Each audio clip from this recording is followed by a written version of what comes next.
Je le disais en titre, le privilège d'avoir sur ces plateaux une invitée, Madame Wivine Moleka. Il y a quelques années, vous étiez là où je suis et vous avez fait les bonheurs des téléspectateurs. J'en étais un à l'époque.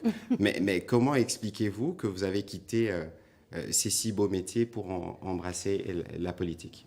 Bonsoir Patrick Mouyaya. Bonsoir, Wivine Moleka. Comment dois-je expliquer que j'ai quitté ce beau métier pour la politique? Je me souviens, il y a de cela 30 ans, ce qui ne nous rajeunit pas, j'étais dans ce studio pour la première fois.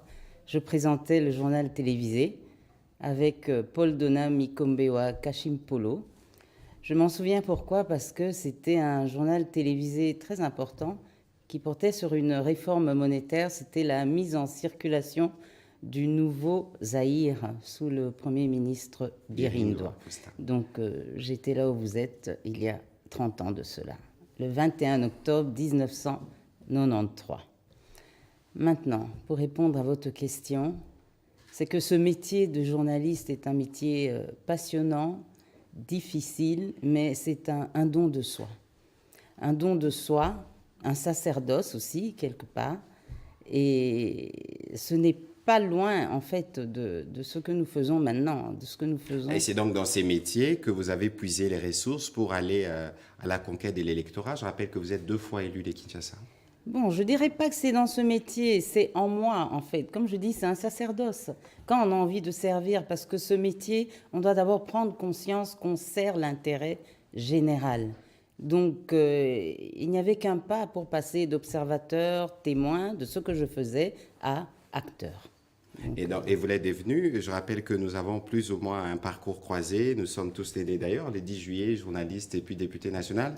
Et là, nous faisons partie d'un même gouvernement. Je crois que les 10 juillet, Pierre Paipai Ouassakassigé, qui nous a quittés cette semaine, paix à son âme, était aussi né les 10 juillet. Mais alors, au-delà du fait que vous avez votre casquette politique et toutes vos responsabilités, trouvez-vous le temps de discuter avec des journalistes? Mais quelle est l'impression que vous avez lorsqu'aujourd'hui vous regardez les plus jeunes à la télévision? Écoutez, Patrick Mouyaya, de temps en temps, j'ai l'occasion d'aller à l'IFASIC, étant donné que j'ai une amie qui est professeure là-bas. Donc j'ai le loisir d'y aller. Et ce que je conseille souvent aux jeunes filles, c'est qu'elles doivent savoir qu'elles ne sont pas là pour faire de l'autopromotion en journaliste. Elles sont là d'abord pour servir, pour s'oublier, et comme vous l'avez dit, pour collecter et donner l'information, la vraie. Donc voilà un peu les conseils que je leur donne. Hein. Elles doivent savoir qu'elles sont utiles à la société. Donc s'oublier d'abord, servir d'abord la société. Mais est-ce que vous voyez un jour revenir dans les métiers? Un jour revenir dans le métier? Ouais. Je ne pense pas, je suis passée, je vous l'ai dit, de témoin à acteur. Donc je suis en plein dans l'action. Alors, parce que nous parlons de journalisme, et on va terminer cette édition du journal. Vous pensez que le métier des journalistes a encore un avenir? Lorsqu'on regarde aujourd'hui l'apparition des réseaux sociaux, tout le monde peut communiquer, tout le monde peut donner une information. Et lorsqu'on regarde la conjoncture dans laquelle les journalistes vivent en RDC, vous pensez qu'il y a de l'avenir? Écoutez, en passant ici par la RTNC, au ZRT, il y a autrefois, ce grand tam-tam, on l'appelait le tam-tam de l'Afrique, hein, l'OZRT. Je ne peux pas dire que le métier de journaliste n'a plus d'avenir à cause des réseaux sociaux. Le métier de journaliste a encore de l'avenir devant lui. Et comme je vous l'ai dit, surtout quand je me retrouve ici et que je vois les uns et les autres derrière les caméras, les héros dans l'ombre, comme on les appelle. Et on dit il n'y a de richesse que l'homme. Hein. La machine ou les réseaux ne remplaceront jamais l'homme.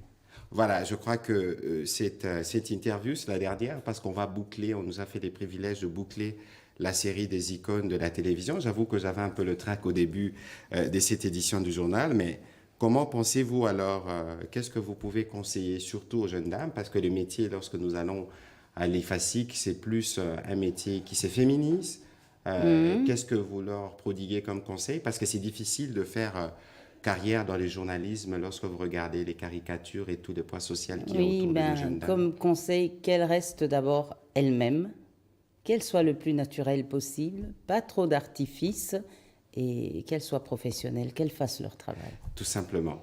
Voilà, c'est sur ces mots d'exhortation de la ministre Wivine, la vice-ministre Wivine Moleka, chargée des hydrocarbures, que nous allons boucler cette édition du journal. C'était une édition spéciale qui venait boucler la boucle de la série d'interventions organisées entre la télévision nationale et l'IFACI, qui j'espère que nous avons été à la hauteur pour un métier qui est plutôt concurrencé. Et il y a tout. En tout cas, vous, avec ce que vous faites chaque vendredi, vous n'avez plus qu'être à la hauteur. Mais la télévision, c'est toujours le trac. J'espère que nous allons avoir l'occasion de vous retrouver dans le cadre de nos nouvelles fonctions, parce qu'ici, c'était pour des besoins pédagogiques.